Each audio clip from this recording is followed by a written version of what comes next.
Assalamualaikum warahmatullahi wabarakatuh. Perkenalkan, nama saya Ocha Seneza, NPM saya 18040013. Saya dari Prodi Pendidikan Biologi Universitas Riau Kepulauan Batam semester 4. Di sini saya akan menayangkan sebuah video tentang mata kuliah mikrobiologi yang diampu oleh dosen saya, yaitu Ibu Feni Agustina, SPT MSI. Selamat menyaksikan. Virus corona atau SARS-CoV-2 adalah virus yang menyerang sistem pernapasan. Penyakit karena infeksi virus ini disebut COVID-19. Virus corona bisa menyebabkan gangguan ringan pada sistem pernapasan, infeksi paru-paru yang berat, hingga kematian. SARS-CoV-2 yang lebih dikenal dengan nama virus corona adalah jenis baru dari coronavirus yang menular ke manusia. Virus ini bisa menyerang siapa saja, seperti lansia, orang dewasa, anak-anak, bayi, dan termasuk ibu hamil serta ibu menyusui. Infeksi virus corona disebut COVID-19 dan pertama kali ditemukan di kota Wuhan, China pada akhir Desember 2019. Virus ini menular dengan sangat cepat dan telah menyebar ke hampir semua negara termasuk Indonesia, dan hanya dalam waktu beberapa fase serangan COVID-19. Secara medis, gejala COVID-19 terlihat dari timbulnya infeksi seperti demam, batuk, sesak napas, dan kesulitan bernapas. Namun ada pula yang sebenarnya terinfeksi tetapi tidak menunjukkan gejala apapun. Organisasi Kesehatan Dunia menyatakan COVID-19 biasanya menyerang paru-paru dalam 3 fase. Yang pertama, replikasi virus. Yang kedua, reaksi berlebih dari sistem kekebalan tubuh. Yang ketiga, rusaknya paru-paru. Namun tidak semua pasien penyakit ini mengalami ketiga fase tersebut. Pada kondisi awal infeksi, SARS-CoV-2 menyerang sel paru-paru manusia secara cepat. Ada 2 tipe sel yang diserang, yaitu sel menghasilkan mukus atau lendir dan sel dengan silia atau memiliki struktur seperti rambut. Inkubasi COVID-19. Masa inkubasi COVID-19 masih terus diteliti oleh para ahli karena virus corona yang memicu penyakit ini merupakan jenis baru. Badan Kesehatan Dunia atau WHO menyebutkan masa inkubasi corona mencapai 1-14 hari. Tetapi WHO juga menemukan banyak kasus COVID-19 dengan masa inkubasi hanya 5 hari. Sebuah laporan riset tentang virus corona yang dimuat di jurnal Annals of International Medicine pada 10 Maret 2020 menyatakan rata-rata masa inkubasi COVID-19 adalah 5 hari.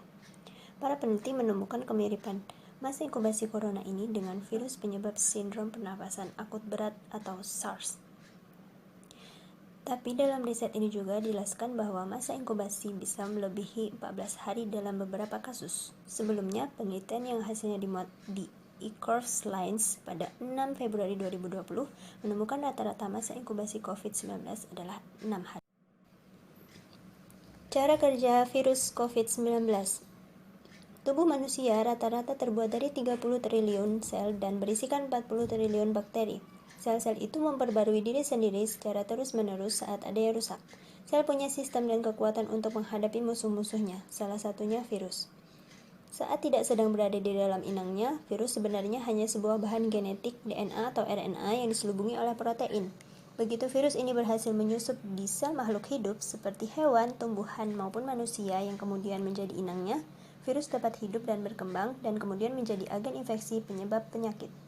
SARS-CoV-2 kemungkinan besar ditularkan dari kelelawar ke manusia. Penyakit akibat virus ini hampir sama dengan kasus SARS 2002 dan MERS 2012. Ketiga jenis virus ini dapat menyebar dari manusia ke manusia yang lainnya. Pengendalian mikroorganisme. Segala kegiatan yang dapat menghambat, membasmi, atau menyingkirkan mikroorganisme dengan menggunakan berbagai sarana fisik dan proses fisik, juga bahan-bahan kimia. Alasan utama dilakukan pengendalian terhadap mikroorganisme adalah 1. Mencegah penyebaran dan infeksi. 2. Membasmi MO atau mikroorganisme pada inang yang terinfeksi. 3. Mencegah pembusukan dan perusakan bahan pangan oleh mikroorganisme. Sarana fisik yang menyebabkan suatu perubahan yaitu suhu, tekanan, radiasi, penyaringan. Sedangkan proses fisik yang mengakibatkan perubahan adalah sterilisasi, pembakaran, sanitasi. Bahan kimia penyebab terjadinya RX2, senyawa-senyawa fenolik, alkohol atau OH, klor atau Cl, iodium atau I, dan etilen oksida. Ada beberapa istilah dalam pengendalian mikroorganisme. Yang pertama, sterilisasi, yaitu proses yang menghancurkan semua bentuk kehidupan mikroorganisme. Yang kedua, benda steril, yaitu benda yang bebas dari mikroorganisme hidup. Yang ketiga, disinfektan, yaitu suatu bahan, biasanya zat kimia yang mematikan sel vegetatif tetapi belum tentu mampu mematikan bentuk spora mikroorganisme penyebab penyakit. Yang keempat, disinfektan, yaitu proses mematikan sel-sel vegetatif penyebab infeksi namun tidak selalu mematikan sporanya. Yang kelima, antiseptik, yaitu suatu substansi yang melawan infeksi, mencegah pertumbuhan atau kerja MO dengan cara menghancurkan atau menghambat pertumbuhan dan aktivitas mikroorganisme. Yang keenam, bahan sanitasi, suatu bahan mengurangi populasi mikroorganisme sampai pada batas yang dianggap aman menurut masyarakat. Yang ketujuh, sanitasi, yaitu suatu keadaan yang bersih yang tidak selalu mengimplikasikan disinfeksi. Nah, itu tadi teman-teman, penjabaran mengenai virus corona dan juga pengendalian mikroorganisme. Saya memiliki saran untuk teman-teman semua agar dapat tetap menjaga kesehatan tubuhnya, selalu menggunakan masker, rajin cuci tangan, dan juga menjaga kekebalan tubuh agar terhindar dari virus corona. Demikian dari saya, mohon maaf apabila banyak kekurangannya ya. Terima kasih. Assalamualaikum warahmatullahi wabarakatuh. Semoga bermanfaat. Datang tiba-tiba, datang tak diundang, sesaat membuat resah, namanya virus corona.